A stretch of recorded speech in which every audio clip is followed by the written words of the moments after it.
এঁচোড় আমি আগেও রান্না করেছি ঠিকই, কিন্তু আজ দেখাবো নিরামিষ এঁচোড়, মানে নিরামিষভাবে এঁচোড়টাকে রান্না করে। তা এর জন্য প্রথমে মশলা করে নেব। এতে জিরে, ধনে, আদা, তেজপাতা, গোটা গরম মশলা, গোলমরিচ আর লঙ্কা দিয়ে মশলাটাকে বেটে রেখে দিলাম।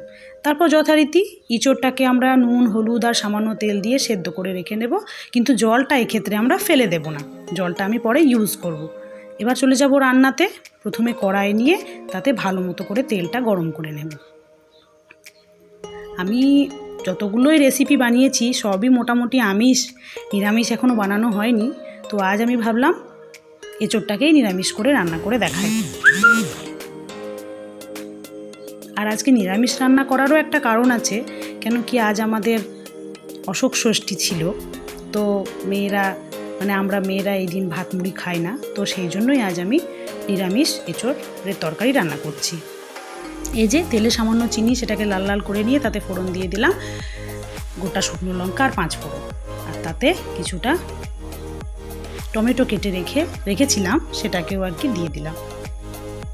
টমেটোটাকেও একটু ভাজা ভাজা করে নেব।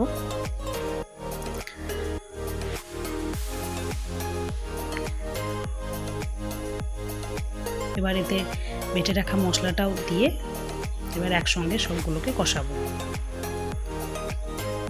আমরা যতই নিরামিষ খাই বা ভাত টাত খাবো না, কিন্তু হাজব্যান্ডের তো স্কুল আছে, তো হাজব্যান্ড আর মেয়ের জন্য অবশ্যই ভাত রান্না করতে হবে। তো এই নিরামিষভাবে এই এঁচোড়টা রান্না করছি, এটা তাদেরও হয়ে যাবে। ব্যাস যথারীতি মশলাটা দিয়েও কিছুক্ষণ নাড়াচাড়া করছি। এবার এতে দিয়ে দেবো সামান্য পরিমাণে হলুদ। আগে যেহেতু আমি সেদ্ধ করার সময় এঁচোড়ে হলুদ দিয়েছিলাম, তাই হলুদের পরিমাণটা একটু কমই দিলাম। আর পরিমাণ মতো লবণ দিয়ে দেবো। ব্যাস এবার ভালো করে একটু কষিয়ে নিয়ে তারপর আগে থেকেই সেদ্ধ করে রাখা, হ্যাঁ, মাঝখানে আমি সামান্য একটু ঘিও দিয়েছিলাম। এটা দিলে নিরামিষ এঁচোড় তো বেশ খেতে টেস্টি হয়। অবশ্য যারা ঘিয়ের গন্ধ পছন্দ করো না তারা নাও দিতে পারো। এবার আবারও একটু নাড়াচাড়া করে নিয়ে এতে সেদ্ধ করে রাখা এঁচোড় আর আলুটা দিয়ে দেব। দিয়ে সবগুলো একসঙ্গে ভালো মতো করে কিছুক্ষণ কষিয়ে নেব।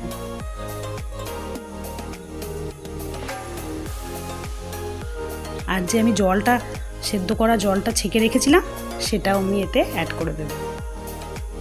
তোমরা এরকমভাবেও রান্না করতে পারো, এতে বেশ ভালোই লাগে এঁচোড়টা খেতে।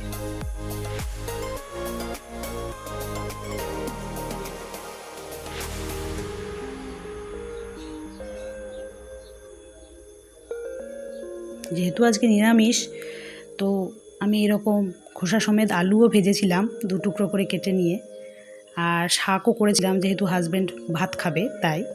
আর এই যে ডালিয়া ভিজাতে রেখে দিয়েছিলাম, দিয়ে সেটাকে নুন দিয়ে সেদ্ধ করছি।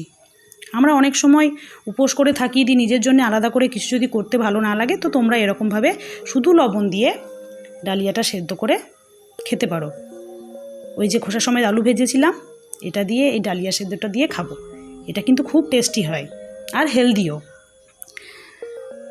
যদি কোনো দিন ভাত মুড়ি না খাও, তো এটা খেলে ভাত মুড়ির অভাবটা কিন্তু কেটে যায়। এই যে হাজব্যান্ডের জন্য ভাতও রান্না করা হয়ে গেছে।